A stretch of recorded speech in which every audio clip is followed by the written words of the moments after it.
Ողջույն։ Այս օրերին մեր ուշադրության կենտրոնում են այն կծկտուր լուրերը, որ գալիս են Բաքվում հայերի դատավարությունից, ու անգամ այդ կծկտուր ինֆորմացիաները փաստում են, որ որքան վախկոտ ու անինքնասեր է հանդես գալիս ՔՊԱ-ական իշխանությունը, այնքան հերոսական են զրկանքները կրում թշնամու բանտերում գտնվող մեր հայրենակիցները։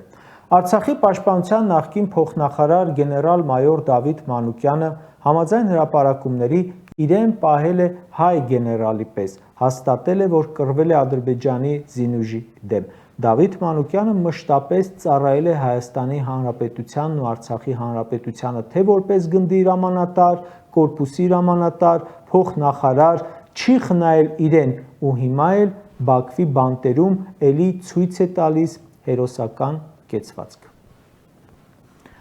Արցախի պաշտպանության բանակի նախկին հրամանատար գեներալ-լեյտենանտ Լևոն Մնացականյանը Բաքվի դատարանում ասել է, որ մասնակցել է ազատագրական պայքարի եւ ասել է, որ որտեղ էլ չի մասնակցել, եթե անհրաժեշտությունը լիներ կմասնակցեր։ Գեներալները չգիտեն, որ այդ խոսքերը ասում են թշնամի պետության մեջ, կալանավորի կարգավիճակում ծանր հոդվածների տակ ու իրենց խոսքերը ծանր կնստեն իրենց վրա։ Գիտեն, բայց հենց դրա համար էլ հերոս են ու գեներալ։ Արցախի Հանրապետության երկրորդ նախագահ Արկադի Ղուկասյանը ասել է, որ Հայաստանը ներգրավվել է պատերազմին, որովհետև անվտանգության երաշխավորն էր ու ուներ լեգիտիմություն։ Հերքել է ադրբեջանական մեղադրանքները, թե Արցախում դրսից բերված վարձկաններ են եղել։ Արցախի Հանրապետության երրորդ նախագահ Բակո Սահակյանը ասել է, դատարանը չի կարող նման գործ քննել, որովհետև սա Արցախի ինքնորոշման պայքար է։ Ռուբեն Վարդանյանը ուղերձում Ադրբեջանին մեղադրում է օրենքներն ու ընթացակարգերը խախտելու, փաստաթղթեր կեղծելու, նենգափոխելու մեջ։ Մի պահ պատկերացրի, որ հանկարծ գերի ընկներ Նիկոլը։ Հələ պատկերացրեք ու հարցաքննվի։ Ինչ է ասելու։ Կմոռանա, որ Ղարաբաղը հանձնելու մեղքը բարդել է նախկինների վրա։ Կասի, այ ադրբեջանցիներ ջան, ես եմ հանձնել, ես եմ նվիրել, խեք ինձ դատում։ Երբ Բաքվում այդ շինծու դատավարությունը սկսում էր, մենք մեզ ներշնչել էինք, որ պետք է պատրաստ լինենք ամեն տեսակի ցավոտ բաներ լսելու, որովհետև մարդիկ թշնամու բանտում են կտանքների մեջ ու հնարավոր է ասեն բաներ, որ մեզ վատ զգանք, բայց առ այս պահը այլ պատկերի ենք առնչվում։ Իհարկե պետք է նշենք, որ այս տեղեկությունները տարածում է ադրբեջանական կողմը դիտմամբ, որպեսզի Նիկոլի Արցախ Ադրբեջանի մաս ճանաչելուց հետո հիմնավորի Հայաստանին ագրեսոր ներկայացնելը, Հայաստանի դեմ սադրանքների գնա։ Իսկ դա վերստին նշանակում է, որ պետք է իշխանությունը ամեն քայլի գնա նրանց օր առաջ ազատելու համար։ Բայց մենք միաժամանակ տեսնում ենք, որ թեև մեր հայրենակիցներին այնտեղ տանջանքների են ենթարկում, բայց ավելի արժանապատիվ են իրենց պահում, քան այստեղ իշխանության ղեկին գտնվող թիկնազորով շրջողները։ Հայաստանի իշխանությունը կհամարձակվեմ ասել, ծայրահեղ հիմար թեզ է առաջ բրդում, թե գերիների մասին մի խոսեք, որ շուտ կան։ Այսինքն ոնց պետք է շուտ գան։ Ինչ որ մեկը նրանց բերելու է, թե իրենց ոտքով իրենց ելնելու են գան։ Միջազգային հանրությունն է ճնշելու։ Ադրբեջանը կարդացինք, որ միջազգային կազմակերպությունների է հանում իր երկրից։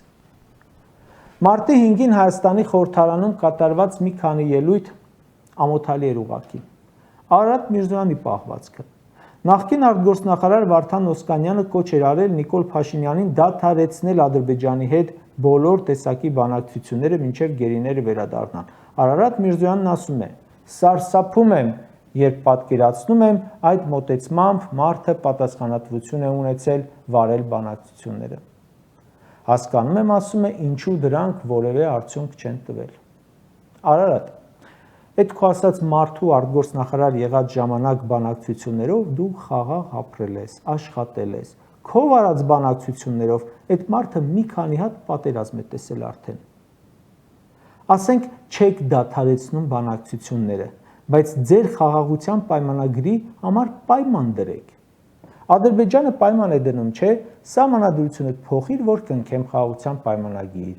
Միջանցք տուր, որ կնքեմ պայմանագիր։ Ադրբեջանցիներին բնակեցրու Հայաստանում, որ կնքեմ։ միջազգային հայցերից հրաժարվի, որ կնքեմ եւ այլն։ Դու էլ պայմաններ դիր։ Օրինակ գերիներին տուր, որ կնքեմ, դուրս արի իմ երկրի տարածքից, որ կնքեմ։ Ձեզ դրել եք պրոֆեսիոնալ դիվանագետի տեղ, ուժեղ տղերքի տեղ, բայց սա ձախողում եք։ Ռուբեն Վարդանյանի ընտանիքի փաստաբան Ջարեդ Գենսերը լիքը տարբերակներ է առաջ քաշում։ Գերիների թեմայով մամուլի ասուլիստուր Նիկոլ ասում է. Կարմիր խաչին, ՀՀԿ-ին, Բաքվում դեսպաններ ունեցող քո դաշնակիցներին խնդրի դիտորդներ ուղարկեն այդ դատավարություն կոչված ֆարսին։ Բանը գնաց ուղարկի Բաքու։ Չէ, Նիկոլենք ասում են, մենք ամեն ինչ ճիշտ ենք անում, մյուսները չեն հասկանում։ Օսկանյանը ոնց է այդ խելքով արտգործնախարար աշխատել, Գենսերը այդ խելքով ոնց է փաստաբան աշխատել։ Չէ, մենակ դուք խելք ունեք, բայց հանձնելուց բացի այլ բան չեք հետ կարողանում անել։ Ասում են չենք խոսում գերիների թեմայից, այսինքն չեն էլ զբաղվում նրանց հարցերով, որ չվնասեն։ Այն, որ հիմա նրանք այնտեղ են, այդ վիճակում հիշեցնեմ, պատճառը դու ես, որ արդեն խոսել ես, քանդել ես, հանձնել ես ու վնասել ես։ Կրկնում եմ, մենք հպարտանում ենք որոշ դրվագներ ընթերցելով, թե ինչքան արժանապատիվ են պահում իրենց մեր Արցախի համարյա բոլոր ռազմաքաղաքական ղեկավարները, բայց նրանց ցուցմունքները մեր երկրի դեմ է կիրառվելու։ Հայաստանի իշխանությունը ամեն ինչ պետք է անի բերելու համար նրանց։ Կասեք թշնամու բանտից չի կարող։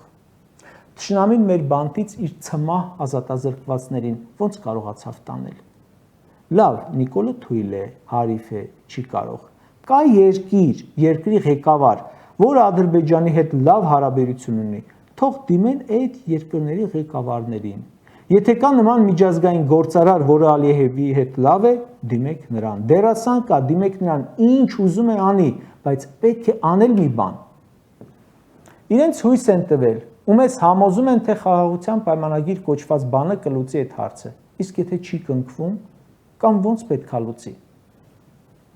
Նիկոլն ասում է, մի հոգու խնդրով չի զբաղվում, այլ պետության շահով։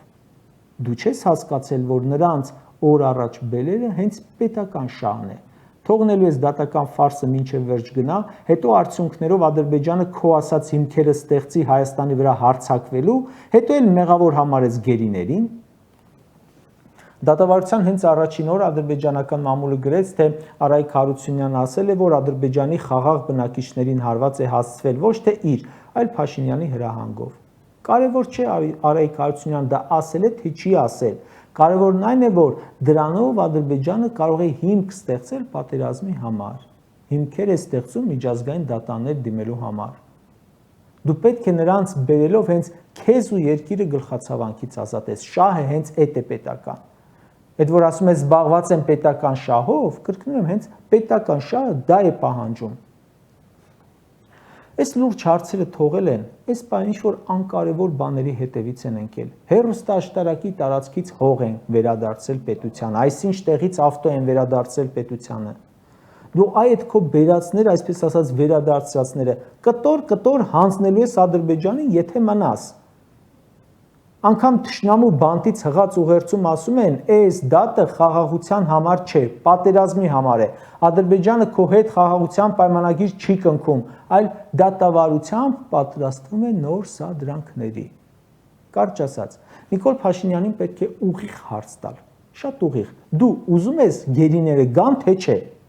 Շատ ուղիղ պետք է հարցնել, չասեք հայը ոնց չի ուզենա։ Նիկոլը ուզում է վերադառնալ, թե չի ուզում։ Նիկոլը ուզում է, որ Ադրբեջանը չհարձակվի Հայաստանի վրա։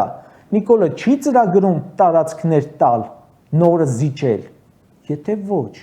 բա ինչպես բացատրենք այս անհասկանալի ու Հայաստանին, հայ ժողովրդին խիստ վնասող պահվածքը։